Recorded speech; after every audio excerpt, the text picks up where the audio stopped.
Assalamualaikum warahmatullahi wabarakatuh. Melanjutkan bab sebelumnya terkait fungsi linier, kemudian macam-macam fungsi linier, ada penggambaran fungsi linier, kemudian bagaimana hubungan fungsi linier, mencari penggal, mencari interceptnya, mencari slope-nya. Sebelumnya sudah dibahas terkait itu. Maka selanjutnya bagaimana penerapan ekonomi dalam fungsi linier itu. Ada beberapa penerapan fungsi linier dalam teori ekonomi mikro, bisa kita lihat di sini. Nanti kita akan bahas satu persatu. Nanti ada terkait teori ekonomi mikro dan makro. Nanti terkait teori mikro, nanti ada fungsi permintaan, fungsi penawaran, dan keseimbangan pasar. Nah, terkait bedanya ekonomi mikro sama makro, nanti teman-teman belajar mikro itu secara kaitannya nanti apa ya? Suatu perilaku yang secara individu, entah dari individu konsumen, produsen,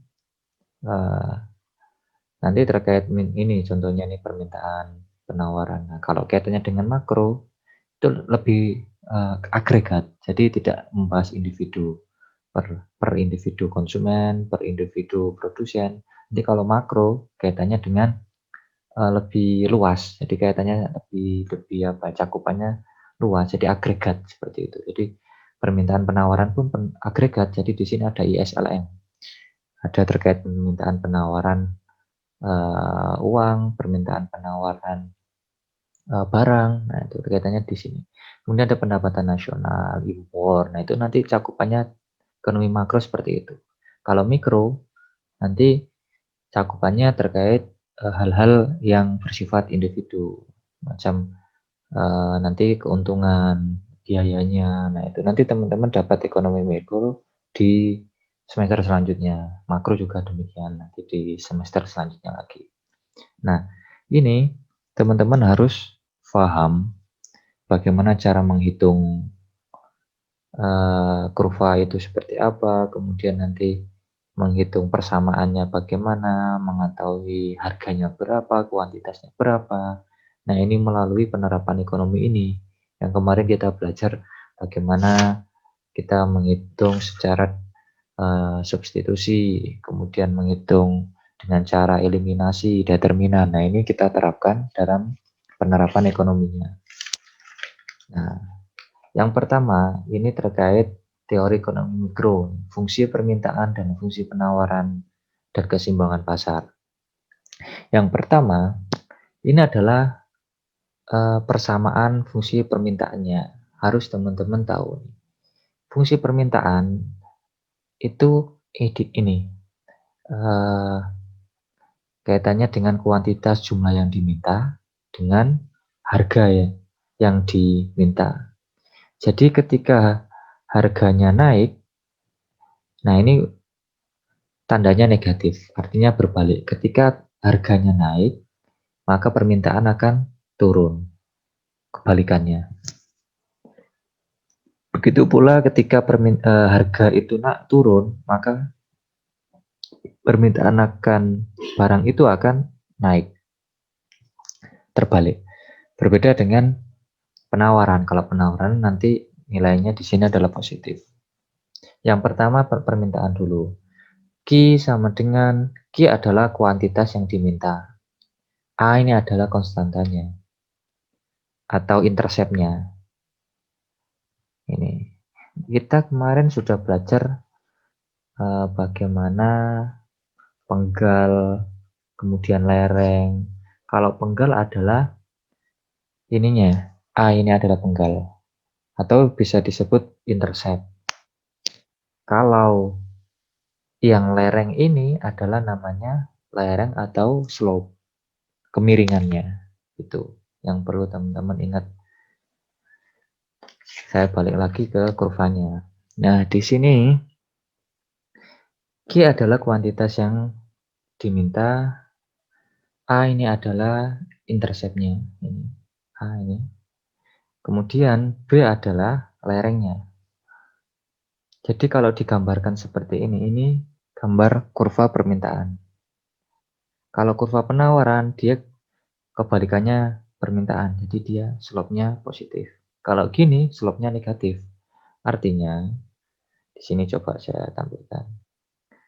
Ketika harga, ini yang garis vertikal ini adalah price, harga. Q adalah kuantitas yang diminta. Jadi, ketika P-nya naik, ketika harganya di sini misalkan 5.000, kemudian naik menjadi 10.000. Misalnya apa ya? HP Xiaomi tipe apa gitu ya. Dari harganya 5.000 yen misalkan menjadi 10.000 yen. Yang terjadi adalah ketika 5.000 yen permintaannya ini misalkan 10.000 misalkan. Nah, ketika harganya naik, maka yang terjadi adalah kuantitasnya turun. Jadi ini tinggal misalnya 4.000 misalkan. Sehingga yang terjadi ketika harga naik, maka kuantitas yang diminta turun. Karena logikanya masyarakat dengan harga yang tinggi otomatis juga akan menurunkan permintaan. Ini berlaku pada barang normal. Itu ya. Berbeda lagi dengan harga produk-produk yang prestis, produk-produk yang harga pokok, yang makanan pokok itu nanti ada kaitannya ini. Nanti bisa juga slope elastisitasnya ini elastis sempurna, inelastis dan seterusnya itu nanti ada. Yang pertama teman-teman pahami ini dulu. Konsep kurva permintaan. Ingat-ingat pokoknya ketika harga naik, maka permintaan turun. Ini yang pertama. Yang kedua, ini adalah kurva penawaran. Persamaan dari kurva penawaran, Q adalah kuantitas yang ditawarkan. Min A ini adalah intercept. Plus BB, B ini adalah lereng atau slope, kemiringan, lereng atau slope. Ini adalah intercept ya, atau penggal istilahnya. P adalah price. Nah, Q kuantitas harga yang ketika harga naik, harga yang ditawarkan itu naik, maka harga di pasaran itu naik ya misalkan ya, maka kuantitasnya juga akan naik karena ini slope-nya positif, dia searah. Ketika satu naik, maka yang satunya juga akan naik. Ketika satu turun, maka satunya akan turun. Seperti itu. Nah ini P di sini. Nah kita contohkan ini. Ketika awal mula di sini misalkan harganya adalah 5.000.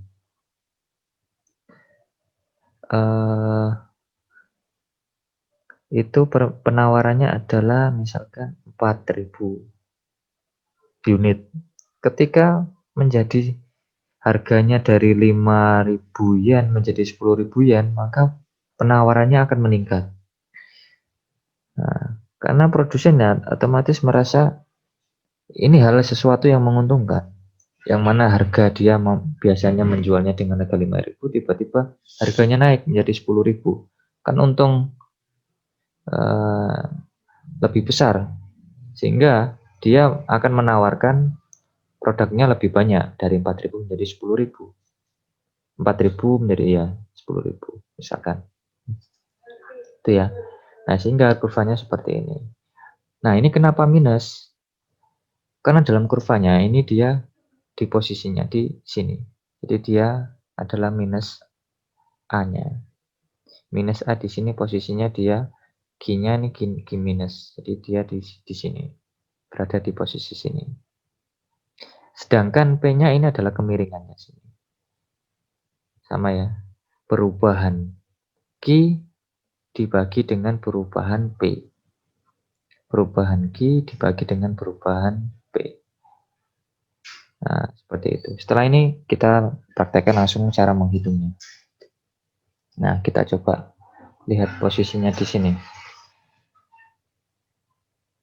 Nah, ini adalah contoh persamaan permintaan.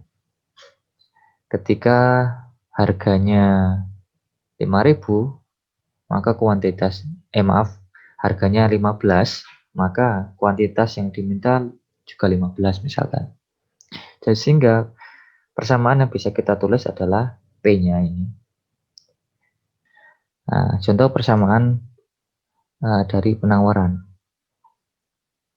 Ini. Nah, ini contohnya untuk yang persamaan ini. Bagaimana kita menghitung keseimbangannya? Coba kita telusuri di sini. Saya arahkan kameranya dulu. Nah, kalau sudah, coba kita amati di sini. Ini adalah keseimbangannya. Keseimbangan adalah pasar suatu macam barang dikatakan berada dalam keseimbangan. Jadi artinya harganya seimbang, kuantitas yang diminta juga seimbang. Ini adalah equilibrium, titik di mana pertemuan antara kurva permintaan dengan kurva penawaran. Jadi di sini. Ini adalah titik equilibrium. Jadi kuantitas yang diminta sama dengan kuantitas yang ditawarkan. Jadi sama-sama. Bagaimana kalau kuantitas yang diminta itu lebih besar daripada yang ditawarkan, maka yang terjadi adalah defisit. Penawaran tidak mampu menutupi permintaan barang-barang. Jadi misalkan posisinya di sini atau di sini. Kalau posisinya di sini, titik sini, ini adalah penawarannya. Penawarannya berarti cuma sedikit di sini. Misalkan ini 5. Sedangkan posisi harga, misalkan harganya 2 dolar misalkan. Itu penawarannya cuma 5. Tapi coba kita amati permintaannya adalah berada di titik sini. Permintaannya banyak. Karena murah itu tadi, produsen sedikit memproduksi karena kurang menguntungkan. Karena harganya terlalu rendah misalkan. Kemudian karena harga murah, maka konsumen tertarik sehingga dia membeli banyak. Di sini permintaannya 20 misalkan.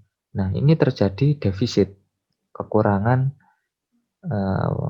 penawaran. Jadi penawaran sedikit tidak mampu menutupi permintaan, sehingga yang terjadi adalah kekurangan 15 unit. Yang kedua, ini posisi di atas ini, di atas equilibrium. Ini namanya surplus. Jadi permintaannya di sini, penawarannya di sini. Penawarannya lebih besar daripada permintaannya. Yang terjadi adalah kelebihan barang yang ditawarkan daripada yang diminta. Sehingga yang terjadi di sini adalah terjadi surplus. Yang di bawah ini adalah defisit. Gitu. Nah, posisi yang titik tengah ini adalah keseimbangannya. Jadi equilibrium adalah yang mana pada tingkat harga tertentu itu permintaan dan juga penawarannya sama. Kuantitas yang diminta juga kuantitas yang ditawarkan itu berimbang. Jadi di sini sama-sama kuantitasnya 10 misalkan. Pada titik harga misalkan 5. Pada posisi 5 dolar, HP Xiaomi itu barang yang ditawarkan maupun yang diminta itu sama. Sejumlah 10. Nah, ini namanya equilibrium. Sehingga kita bisa tulis persamaannya adalah ini keseimbangannya. Keseimbangan pasar adalah QD sama dengan QS. Kuantitas yang diminta sama dengan kuantitas yang ditawarkan. Tuh. Nah, bagaimana kita menyelesaikan? Coba kita amati kasusnya. Fungsi permintaan akan suatu barang ditunjukkan oleh persamaan P sama dengan 15 Q. Sedangkan penawarannya adalah P sama dengan 3 plus 0,5 Q. Berapa harga keseimbangan dan jumlah keseimbangannya? Ini kita bisa pakai cara substitusi. Coba kita masukkan ke sini.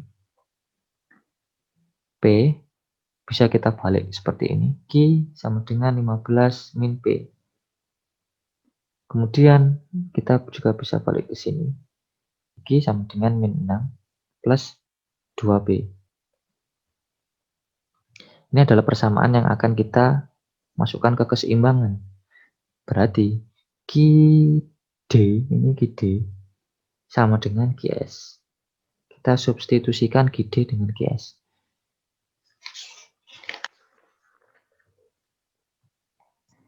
Yang ini kita masukkan saja, QD-nya adalah 15P, QS-nya adalah min 6 plus 2P. Ya, kita masukkan 21, kemudian 3P, P sama dengan 7.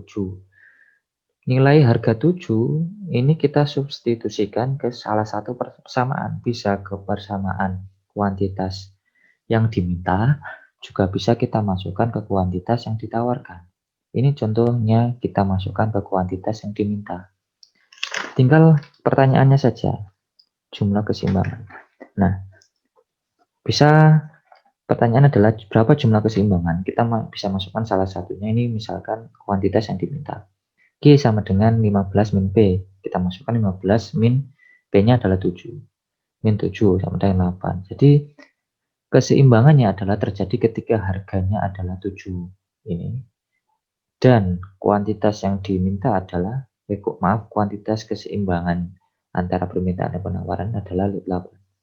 Nah, itu cara menyelesaikannya. Kemudian selanjutnya adalah pengaruh pajak spesifik terhadap keseimbangan pasar. Ini terjadi ketika ada pajak yang dikenakan pada suatu barang, yang akhirnya menjadikan barang itu akan naik. Jadi ini misalkan, maka yang terjadi adalah ini. Produsen akan berusaha mengalihkan sebagian beban pajak terhadap konsumen dengan jalan menawarkan harga jual yang lebih tinggi. Jadi dampaknya nanti adalah ketika ada pajak, maka harga jualnya akan semakin naik, semakin tinggi. Nah, jadi dia nanti masuknya adalah pada fungsi yang di sini. Ini bisa kita amati. Jadi kurva penawarannya akan lebih tinggi pada persamaannya P yang semula P sama dengan A plus BQ pada persamaan penawarannya. Kemudian terjadi kenaikan pajak atau dikenakannya pajak. Maka yang terjadi adalah di sini A plus BQ sama ditambah dengan T. T-nya adalah T kecil, ini adalah pajak. Jadi T nanti akan ditambahkan ke A-nya, alfanya, sama-sama konstanta. Nah, langsung saja kita masuk ke kasus persamaannya. Kasusnya ini adalah fungsi permintaan suatu barang dikenakan oleh persamaan P sama dengan 15 min Q. Penawarannya P sama dengan 3 plus 0,5 Q. Terjadi kenaikan 3 rupiah per unit, maka yang terjadi adalah harga keseimbangan itu akan berubah karena adanya kenaikan pajak itu, sehingga berdampak pada harga yang semakin tinggi. Ini ada kenaikan 3 rupiah per unit, sedangkan semulanya tadi adalah keseimbangannya adalah harga 7 dan kuantitasnya 8. Nah, kita masukkan ke persamaan. Penawaran sebelumnya adalah sekian. P sama dengan P sama dengan 3 plus 0,5 Q. Kemudian sesudah adanya pajak, maka pajaknya adalah 3. Kita tambahkan T-nya di sini, T kecil. 3 plus 0,5 Q plus 3. T ini adalah pajaknya. 3 ditambahkan dengan 3 ini sama-sama konstanta. Maka yang terjadi Q sama dengan min 12 plus 2P. Nah, Kemudian persamaan permintaannya tetap.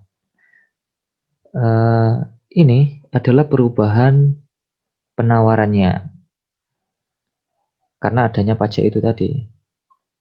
Sedangkan permintaannya tetap. Tinggal kita masukkan keseimbangannya. QD ini tetap 15 min P sama dengan kita masukkan persamaan penawaran yang terbaru setelah adanya pajak. Kita masukkan, substitusikan. Barulah ketemu nanti P-nya sama dengan 9. Setelah ketemu P sama dengan 9, kita substitusikan ke salah satu persamaan. Bisa persamaan penawaran atau persamaan permintaan. Kita masukkan ini. Jadi, kuantitas yang diminta akhirnya menjadi 6.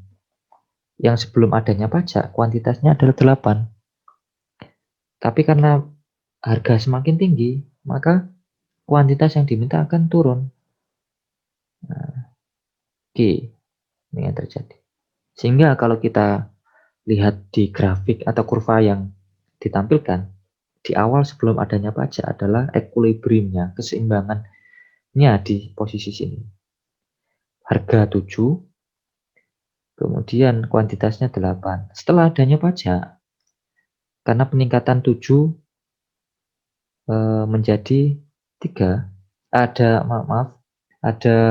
pajak yang berdampak pada kenaikan harganya dari 7 menjadi 9, menjadi 2 rupiah kenaikan harganya. Namun kuantitasnya juga akan menurun karena tadi ini harga naik, maka permintaan akan turun posisinya di sini. Nah, sehingga terjadi penurunan kuantitasnya di sini, sehingga akan berubah ke equilibrium terbaru, keseimbangan terbaru. Itu setelah kita menghitung ini tadi. Itu ya. Nah, bagaimana beban pajak itu ditanggung oleh siapa dan berapa? Yang ini kita bisa lihat beban yang ditanggung oleh konsumen.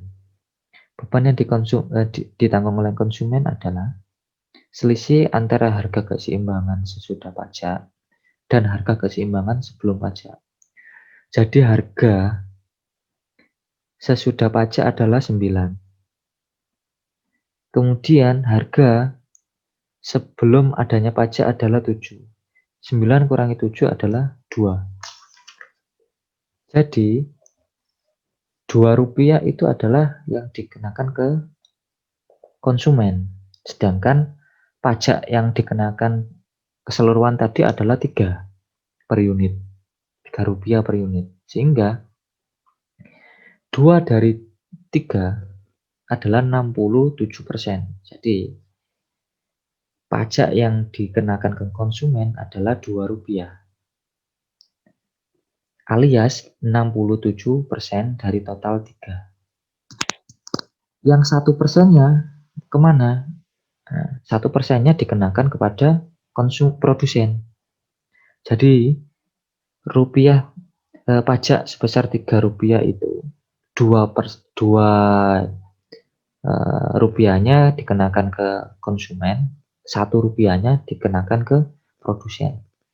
2 adalah 67% dari 3, 1 adalah berapa ini? 33% dari 3. Jadi 67 dikenakan ke konsumen, pajak 1 atau 33% dikenakan kepada produsen. Nah, kemudian berapa jumlah pajak yang dikenakan oleh pemerintah? Nah, kita bisa mengkalikan jumlah barang yang terjual sesudah pengenaan pajak dengan besarnya pajak per unit. Dikenakannya pajak per unitnya adalah sebesar 3. Sedangkan kuantitas setelah adanya pajak adalah sejumlah 6. Jadi kita bisa mengkalikan antara kuantitas setelah adanya pajak adalah 6 dikali 3 jadinya 18. Nah, ini adalah jumlah pajak yang diterima oleh pemerintah. 18 ini. Selanjutnya adalah itu tadi pajak spesifik, kemudian bagaimana dengan pajak proporsional? Pajak proporsional itu adalah pajak yang dikenakan ini berdasarkan persentase pada harga jual. Jadi misalkan ada harga jual berapa, nah cara ngitungnya pajak yang dikenakan itu bentuk persentase kalau di pajak proporsional. Kemudian persentase itu akan kita desimalkan dulu. Caranya sama dengan pajak spesifik itu. Kita tambahkan di sini. Di posisi di penawaran awalnya adalah ini. P sama dengan A plus BQ, kemudian ditambah dengan pajak proporsional. Jadi P sama dengan min A plus BQ plus ini persentase pajak kita buat desimal nantinya. Misalkan 2%, maka yang kita tambahkan adalah 0,02. Kalau ini selanjutnya kita contohkan saja. Langsung ke kasus. Nah, ini adalah permintaannya sama kayak contoh tadi. P sama dengan 15 min Q. Penawarannya adalah P sama dengan 3 plus 0,5 Q. Dikenakan pajak sebesar 25% dari harga jual. 25% bisa kita buat 0,25. Nah, kalau 80 berarti 0,8%, 0,8. Kalau 30 berarti 0,3, dan seterusnya. Ini dengan adanya pajak proporsional 25%, maka kita tambahkan di sini 0,25 dan di sini ada P-nya. P nanti berarti penambahannya adalah kepada P dengan sama-sama P. Karena ini adalah bersifat melekat pada harga. Sehingga kita bisa buat di penawarannya ada tambahan proporsional ini, kemudian P-nya ini tetap di 3 di sini. P di sini ini kan 1. 1 dikurangi 0,25 menjadi 0,7. P sama dengan ini, sekian. Nah, berbeda dengan yang tadi, caranya sama, menambahkan seperti itu. Cuman bedanya adalah ketika pajak spesifik, dia melekatnya pada konstanta. Nah, 3 nggak ada P-nya. Konstanta kita tambahkan ke 3, ke interceptnya, penggalnya. Kalau pajak proporsional, maka dia menjadi koefisien dari harga. Nanti kita tambahkan atau kita kurangkan kepada variabel harga juga. Nah, itu seperti contohnya itu tadi. Nah, sehingga terjadi seperti ini. Sama caranya, sama kita masukkan, substitusikan kuantitas yang diminta dengan kuantitas yang ditawarkan, keseimbangannya seperti ini, sehingga harganya bisa kita lihat P-nya, kita hitung P-nya ketemu 8,4 dan Q-nya 6,6. Ini setelah adanya pajak. Nah, sebelum adanya pajak ini 8, kuantitasnya, harganya 7. Setelah adanya pajak proporsional menjadi 6,6, kuantitas yang diminta maupun yang ditawarkan, harganya adalah 8,4. Caranya sama, untuk mengetahui proporsi dikenakan ke konsumen pajak itu berapa, sama produsen berapa, sama yang diterima pemerintah berapa. Caranya sama dengan yang sebelumnya.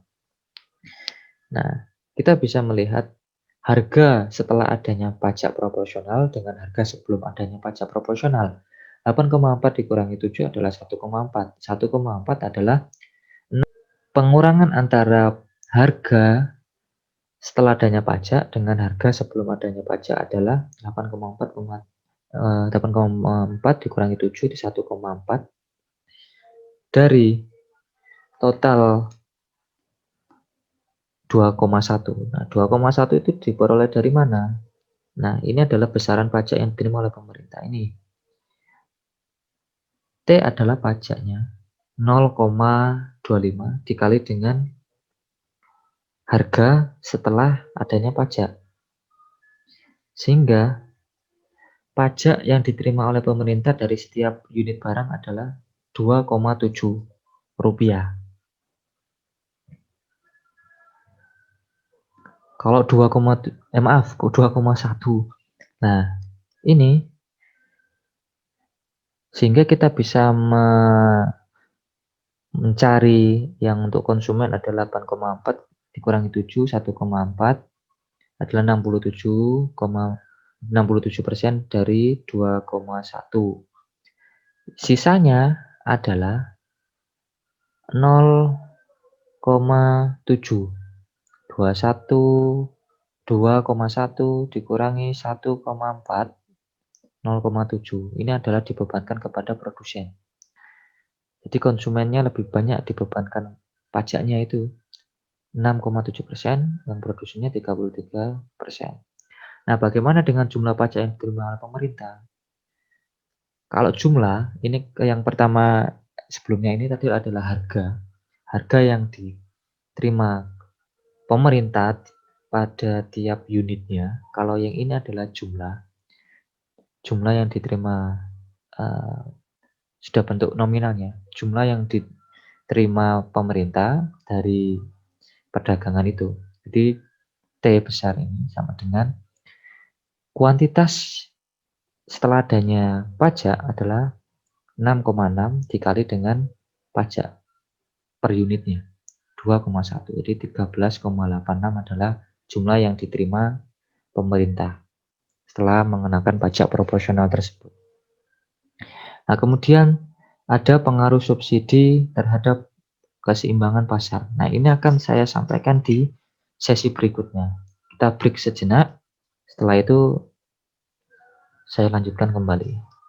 Terima kasih. Wassalamualaikum warahmatullahi wabarakatuh.